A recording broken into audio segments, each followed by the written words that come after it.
Astro lineage channel में आपका स्वागत है। आज हम बात करेंगे गुरु, बुध और शुक्र की। ये तीनों ही प्लैनेट एक मनुष्य के लिए बहुत इंपॉर्टेंट हैं।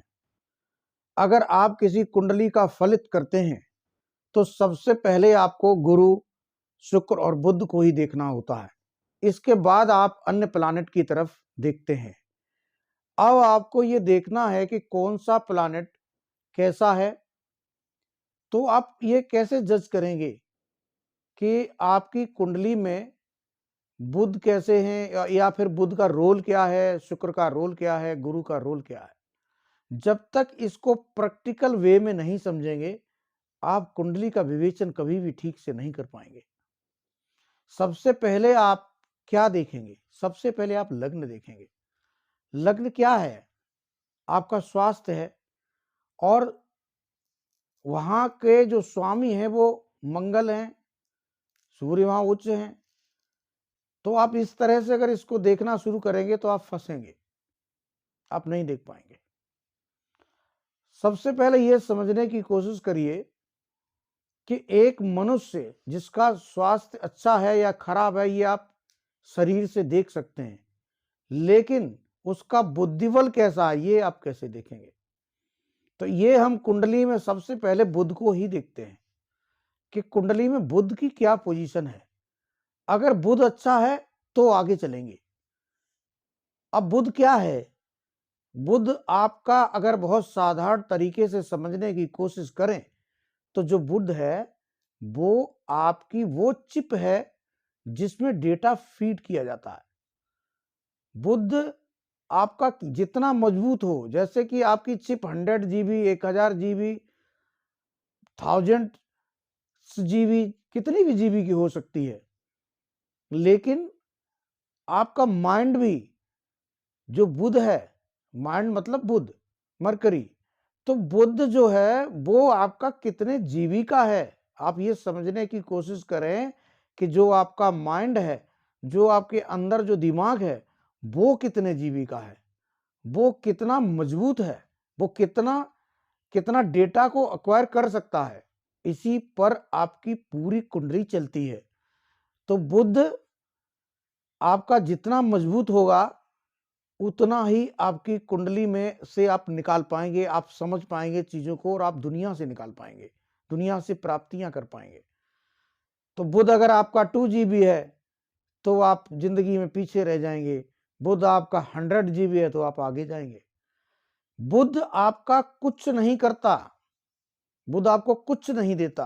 बुध सिर्फ और सिर्फ आपका माइंड है, और वो अगर स्वस्थ है तो उसके अंदर डेटा भी बहुत जबरदस्त आएगा। अब डेटा कौन है? डेटा आपका है शुक्र और गुरु। अगर आपके चिप में गुरु का डेटा फीड है, यानी बुध पर गुरु का असर है, तो फिर आप ये समझ लीजिए कि जो आपकी शिक्षा होगी वो बहुत जबरदस्त ज्ञान के लिए होगी। वो ज्ञान अध्यात्म का है और इस तरह का ज्ञान है जो समाज के लिए, अच्छे अच्छे कार्यों के लिए लगता है। उच्च गुरु के लोग आपको जरूरी नहीं कि बहुत बुद्धिमान मिले, लेकिन ये अवश्य है कि वो बहुत सुंदर कार्य करते मिलेंगे और जो जनहित में बहुत ही आवश्यक होते हैं, जो जनहित के लिए जाने जाते हैं। और अगर शुक्र की फीडिंग है, आपके माइंड का जो डेटा है उसमें अगर शुक्र की फीडिंग है तो आपका जो ज्ञान है वो किस तरफ होगा?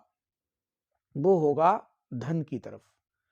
इसीलिए मैंने किसी वीडियो में कहा है कि जो शुक्र हैं वो आपको रोजगार परक शिक्षा दिलाते हैं।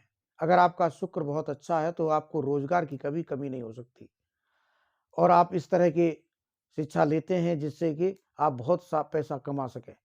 जिसके अंदर शुक्र की फीडिंग है, जिसके दिमाग में शुक्र की फीडिंग है, वो व्यक्ति धन की तरफ ज्यादा जाएगा, उसका हर कर्म धन की तरफ जाएगा, और ऐसे लोगों पे धन भी बहुत होता है।